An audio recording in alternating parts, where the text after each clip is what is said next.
Iowa's Spencer Lee was looking to go down not only as one of the greatest Hawkeyes, but one of the greatest wrestlers in our sport. He won 3 NCAA and Big Ten titles, was seeking his 100th win, and riding a 58-match winning streak going into the 2023 NCAA semifinals. Fans were prematurely calling him the GOAT and a potential future Hawkeyes head coach.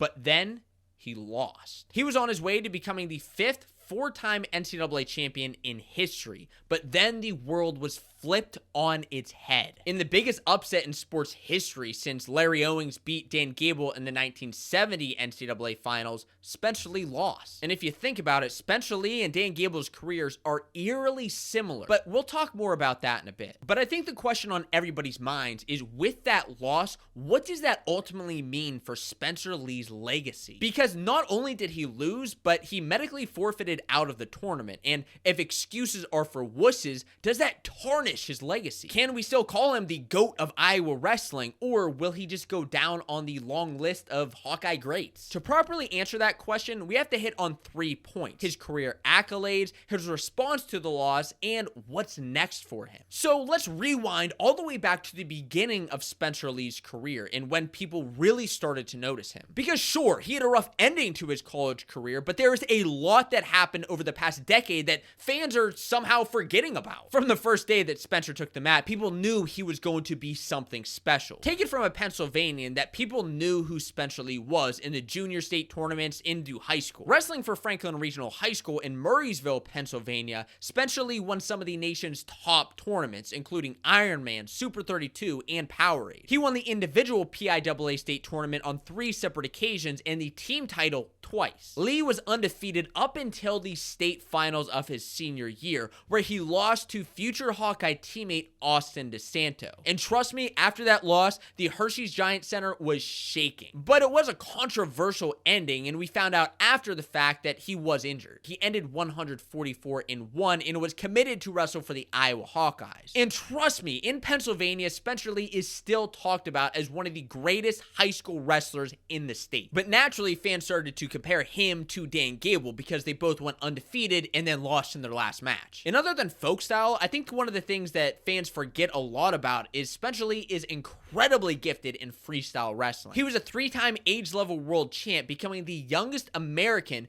to win a cadet and junior world title. And he was the only American in history to win back-to-back junior world titles. But if that wasn't enough for you, Lee became the only high school wrestler to ever be chosen as a training partner for the Olympics. Daniel Dennis chose him as his training partner in 2016. But of course, the next part of his career is what fans know the best. He committed to the Iowa Hawkeyes in a video with Flow Wrestling. To choose to be to go to the University of Iowa, I'm going to be a Hawkeye. And when he committed to Iowa, he said he wanted to do a similar thing in college that he did in high school. That is, win 4 individual titles, 2 team titles, and eventually an Olympic gold medal.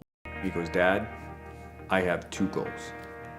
I'm going to win 4 NCAA titles, and I want to make sure that we win at least 2 team titles." All of that may have sounded crazy coming from a high school senior, but at the end of the day, it was Spencer Lee. But did he end up accomplishing that mission? Now, Spencer Lee made a name for himself immediately in college. As a freshman, he tagged or pinned his first 6 opponents. Fans started asking, could he become like Cael Sanderson and become a 4-time undefeated champion? Well, no, because all of that came to a halt when he lost at the 2017 Midlands tournament. He lost to eventual 2-time All-American Ronnie Bresser. And it's funny how the conversation changes so quickly from he could be an undefeated wrestler to is he all he's cracked up to be? Isn't it crazy how wrestling fans are so wishy-washy? Well, it didn't affect Iowa's head coach Tom Brands, who decided to pull Spencer Lee's red shirt, making him the first true freshman to wrestle under Coach Brands. Spencer Lee is free.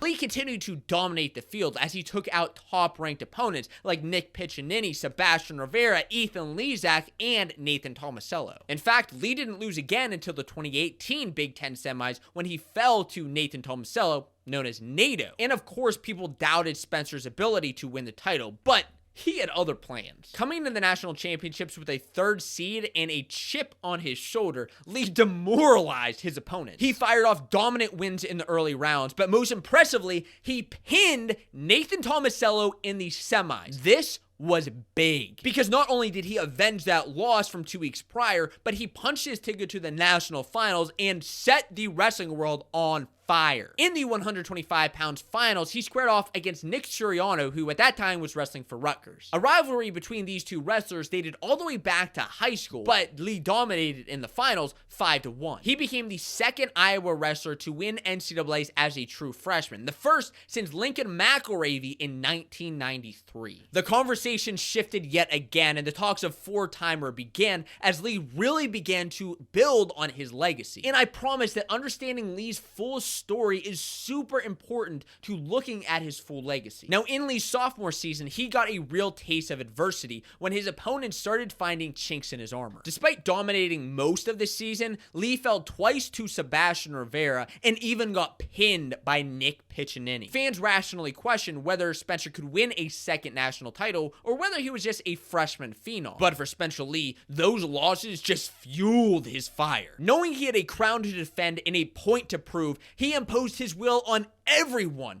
that towed the line with him. He ran through the bracket and avenged another loss in the NCAA semis, this time to Nick Piccinini. In the finals, he defeated Virginia's Jack Mueller to claim his second NCAA title. But this next season is where some real questions have to be answered, because in his junior year, Spencer Lee went undefeated and won his first ever Big Ten title. But as we know, the 2020 NCAA championships were canceled. Now, Spencer was a shoo-in to win the title, and of course, he ended up winning the Hodge Trophy that season. But this is the year that will haunt Spencer and Iowa fans the most, because he should have won this title and the next to become a four-timer, and Iowa honestly would have won the NCAA tournament if it were held. But life isn't so fair. The following season, Spencer Lee looked more dominant than ever. He went undefeated, won another Big Ten title, and for the first actual time ever, was the #1 seed at the NCAA tournament. As usual, he dominated his way through the bracket, this time taking out Arizona State's Brandon Courtney in the finals by a near major decision. And yes, he won the Hodge Trophy again, but more importantly, his wins helped Iowa win the team title, their first in 11 years. And at this point, Spencer Lee was on his way to accomplishing his goals. He was a three-timer and had one team title under his belt. But what made his performance so impressive was that he won the title with 2 torn ACLs. He had no knees. This news wasn't revealed until his viral post-match interview when he said excuses are for wusses. I didn't want to tell anyone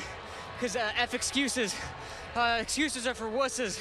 But as I alluded to earlier, this comment would come back to bite him in the butt. But we'll get to that. Spencer wrestled 3 matches in the following season until he decided to take an injury redshirt and get surgery on his ACL. This obviously was the right move, because when he returned for his final season in 2022, he looked absolutely unstoppable. At one point in the season, he had 6 pins in a row, with 4 of them being over top 10 opponents. And after winning his 3rd Big Ten title, Spencer Lee entered the national tournament as the clear #1 seed. Honestly, he was a shoo-in to win. Nobody expected him to lose. Not me, not you, nobody. But as we all know, the NCAA tournament has a certain magic to it, and absolutely anything can happen. After beating some tough guys en route to the semis, Lee was set to face Purdue's Matt Ramos. Now, anybody who paid attention to the season knew that this may not have been an easy match for Spencer. They wrestled earlier in the year when Spencer Lee pinned Ramos, but that wasn't before Ramos tossed Lee to his back in the first period. And similarly here, things didn't start out as planned when Ramos took a 4-0 lead by blast doubling Spencer straight to his back. Lee escaped to make the score 4-1, and honestly, he probably wasn't that nervous. He knew he could make up some ground by choosing the top position. And in dominant Spencer Lee fashion, he picked up 4 near fall points and rode Ramos out for the remainder of the period to make the score 5-4 heading into the third. Ramos smartly chose neutral, but Lee picked up a takedown on the edge of the mat with 1 minute remaining. At this point, riding time was locked up, and Ramos was going to have to do something drastic to win. Now, he picked up an escape, but was still essentially down 8-5 with 45 seconds remaining. He immediately put Lee in a front headlock, and then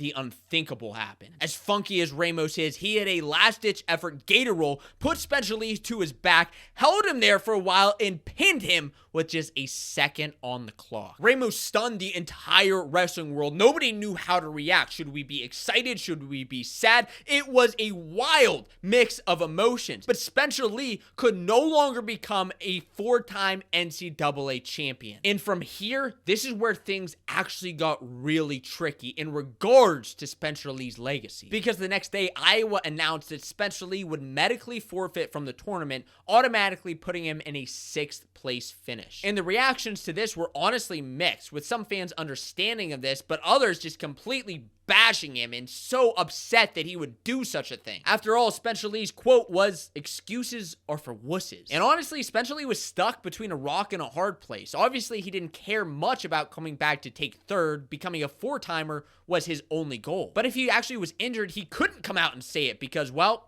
excuses are for wusses. We'll never know what truly happened behind closed doors or who made the decision for Spencer Lee not to wrestle, but put yourself in his shoes. You're on your way to make history, to go down as one of the greatest wrestlers of all time, and in a matter of seconds, your dreams are shattered. That level of heartbreak is an emotion that not many people can relate to. And there's a second aspect that kind of affected his legacy. You hear Spencer Lee always saying, "I love my brothers, I support my teammates, I love all of them," but then he didn't show up to wrestle. He's not 100%, and he wasn't 100%, and I know there's been some criticism for that decision. And with Spencer not showing up to the 3rd day, fans were disappointed in this, especially since Iowa was in contention for a 2nd place finish. And granted, we did still see Spencer Lee walking around the arena on that 3rd day, talking with his teammates, signing autographs, and still standing on the podium. And luckily, Iowa did finish in 2nd place, but ultimately, Penn State won the 2023 NCAA championships, shattering another dream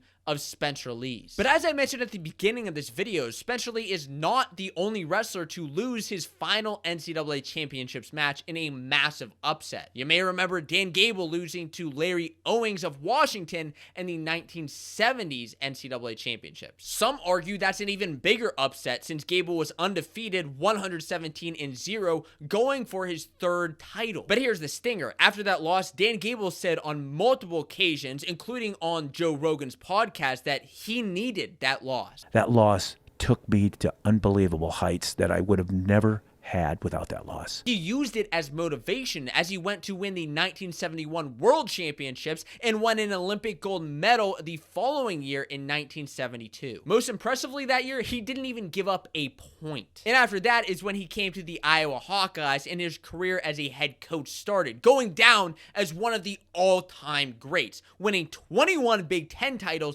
and 15 NCAA titles. That begs the question, could Spencer Lee follow in Dan Gable's footsteps? Because yes, his ultimate goal was to win 4 individual titles and 2 team titles, but the extra part to that was winning an Olympic gold medal. Could this upset drive him throughout his international career to win that Olympic gold medal? Because some people argue that Spencer Lee is even better in freestyle than he is at folk style. He has that success from a young age. And whether it's in 2024 or 2028, do you think fans will come back on board with Spencer Lee? Because as I mentioned earlier, fans have gone back and forth with every type of loss of Spencer Lee. Winning a gold medal for Team USA is the pinnacle of our sport, and everybody in the country cheers for you if you get that done. But my other question regarding his legacy is what happens after he retires from wrestling. Could he go on to become a head coach? Absolutely yes, and I think he could go in the likes of Cael Sanderson, John Smith, Tom Brands, Dan Gable. Because let's be real, there aren't many wrestlers who have the drive, technical prowess, or analysis that Spencer Lee had. And if he wins a gold medal, then goes on to coach, let's say, the Hawkeyes and wins a national team title, do you think people will still remember that old match of his? Yes, but he's building a long-term legacy. Dan Gable is still remembered as the GOAT of wrestling, even though he lost that match so many years ago because of what he accomplished after his career ended. So I will ask the question directly again. What is Spencer Lee's legacy? And I want you to comment below what your thoughts are. For me, yeah, Spencer Lee lost and he medically forfeited out. Maybe it wasn't the best decision, but we don't know know all what went into that. For me, I still remember Spencer Lee as one of the greatest Pennsylvania high school wrestlers, and I will continue to remember him as one of the greatest college wrestlers of all time. Will he be remembered 100 years from now as a four-timer? No, but I still think he will be remembered for these other great accomplishments. 35 pins, 33 tech falls, 16 majors, and 33 wins over All-Americans. Most of those in dominant fashion. While some fans may be disappointed with how his career ended, I think it's important to appreciate the fact that we had the opportunity to watch such an unbelievable athlete wrestle in our lifetime. And at the end of the day, I think that fans will remember his accomplishments and what he did for the sport and the Iowa Hawkeyes more so than some of the way that his career ended. And if you enjoyed this video, I appreciate you blast doubling that subscribe button to stay updated on more wrestling stories like this. And to see the greatest Hawkeyes of all time, you can watch this video next.